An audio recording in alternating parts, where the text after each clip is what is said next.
The tension that had clung to the summit like a second skin finally loosened its grip the moment the kaiseki lunch began. Steam curled from lacquer bowls, soft aromas weaving through the room like a quiet promise of peace. One by one, statesmen, warriors, and even dragons let their shoulders drop. The battlefield weight they carried settled at their feet, replaced by something gentler, almost intimate. For a brief moment, it felt like the world could breathe again. Vaughn leaned back with a grin a little too casual for a diplomat, nudging Rimuru with a mischievous spark in his eye. "Surely this meal calls for a drink?" he teased. Dolph immediately swatted him down, whispering a scolding thick with exasperation. Rimuru glanced helplessly at Shuna, who needed only a serene smile to veto any alcohol at the table.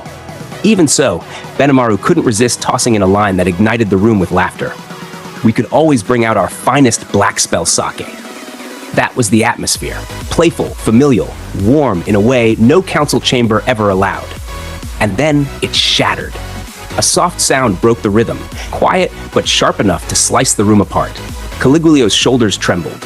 Tears pooled, fell, and refused to stop. His voice cracked open. This warmth reminds me of them." He tried to speak their names as if speaking them might summon them back. Faraga, Gaster, Zamdo. Grief poured out raw and unfiltered. For a man who once commanded armies, the fragility in his voice felt like a confession carved straight from his soul. Rimuru didn't stop him. Instead, he looked to Testarossa. She was already moving. Moments later, the doors burst open. Zamdo and his men stood there, alive, or something close to it. Their souls preserved, housed within homunculi bodies carefully crafted through Testarossa's cold brilliance and Rimuru's mercy. Caligulio's despair cracked into disbelief, then joy, then a scream that sounded like every emotion he'd buried all at once. Even Velgrynd paused, her expression unreadable, as Testarossa delivered her line with effortless elegance. "Sir Rimuru is a very merciful man." The reunion softened something deep in Rimuru. Watching soldiers embrace like brothers, resurrected from the dead, created a painful truth inside him. One he didn't speak aloud. Leaders who choose war should be forced to place their own family on the scales, not the nameless, countless lives of others. He held that thought silently, letting it simmer beneath the rising laughter around the table. The break ended. Duty pulled them back into the afternoon session. But something had changed. The room carried a new resolve, sharpened but hopeful. Testarossa took control, her voice steady as she guided the leaders through everything they had forged that morning. Tempest and Dwargon would recognize Emperor Masayuki's coronation, setting the foundation for an alliance outside the traditional political webs of the West. This wasn't just strategy.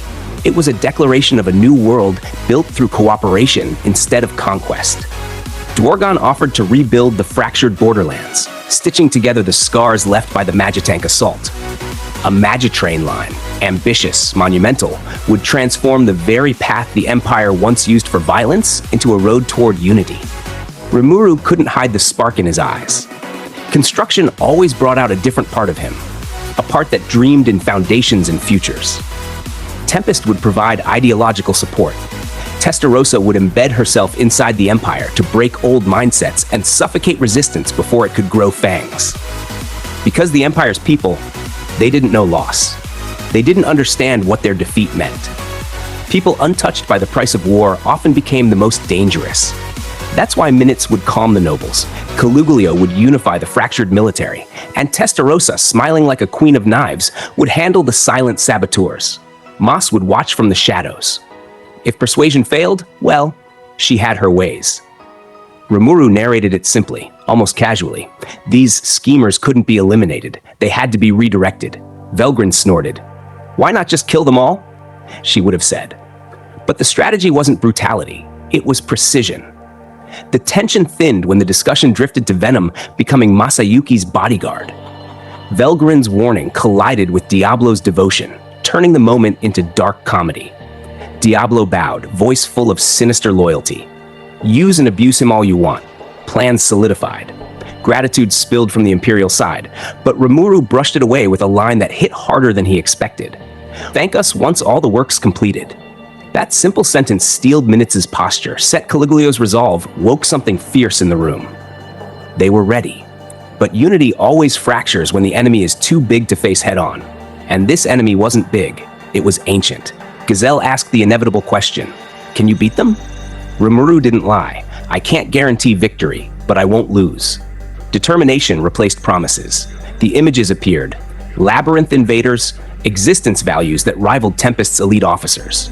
Rimuru's honesty was chilling. He'd rather avoid fighting any of them one-on-one. Velgrynd unfolded knowledge that felt like a blade drawn in slow motion.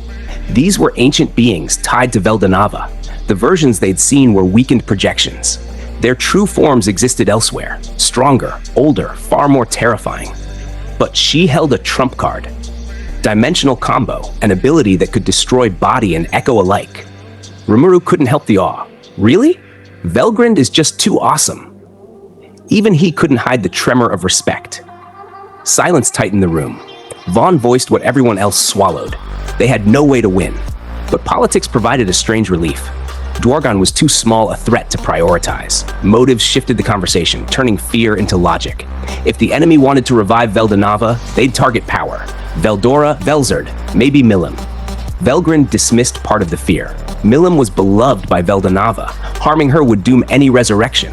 But the possibility still needed to be heard. Then came the twist. Masayuki. He had hoped, quiet, fragile hope, that he was irrelevant. Velgrynd smothered that hope instantly.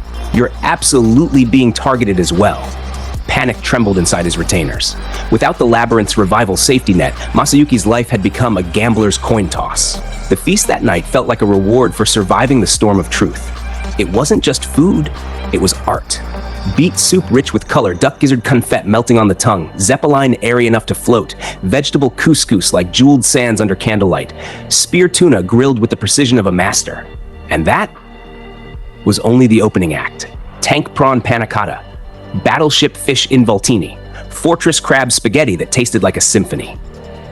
They even served a seafood soup crafted from hours of simmering layers upon layers of flavor. The kind of dish that didn't just fill the stomach, it rewrote what comfort meant. By the time the cow deer veal appeared, silence dropped over the table. Not awkward silence, reverent silence. Even Rimuru could only whisper to himself, "It was good. It was so good." Dessert broke the spell. White wine yogurt, light and refreshing. The room lit up again. Minutes praised the intention behind every plate. Masayuki joked that meals like this made ruling almost worth it. The dwarves bickered over portion sizes. The entire night felt warm, human, alive. Diablo poured drinks with graceful devotion. Shion hovered, guarding Rimuru and sampling dishes for safety, which was chaos in its own hilarious way. Yet beneath all of it, Rimuru felt something warm. This wasn't luxury alone. This was connection. The night shifted after dinner. Conversation blurred into soft laughter until Gazelle's heavy footsteps approached with the intent of a hammer. His voice cracked the calm. "You did it again, didn't you?" Rimuru braced for impact, but Gazelle smiled. The real issue wasn't evolution, it was politics.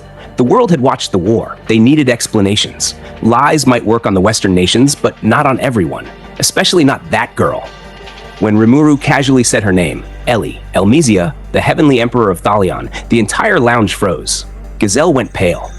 "Since when were you that intimate with the Heavenly Emperor?"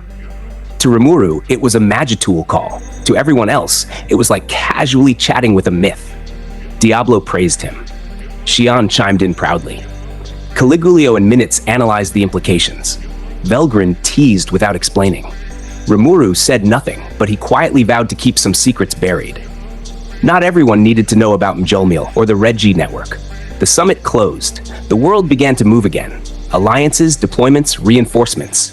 Tempest placed its people like pieces on a board, each role purposeful, each action preparing for a future none of them could predict.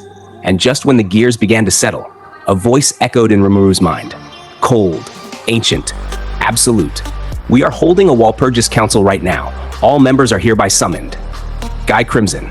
No warning, no explanation. Ramirez trembled. Guy himself gathering the gang. This has to be real serious.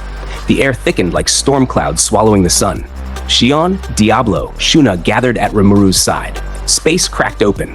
Rain stepped out, her immaculate form bloodied, wounded in ways a Primordial shouldn't be. Rimuru rushed forward. "Rain, you all right?" Her voice was soft, but carved from urgency. "We will explain once everyone is assembled." No comfort, no context, just the promise of something catastrophic. Rimuru followed her into the rift.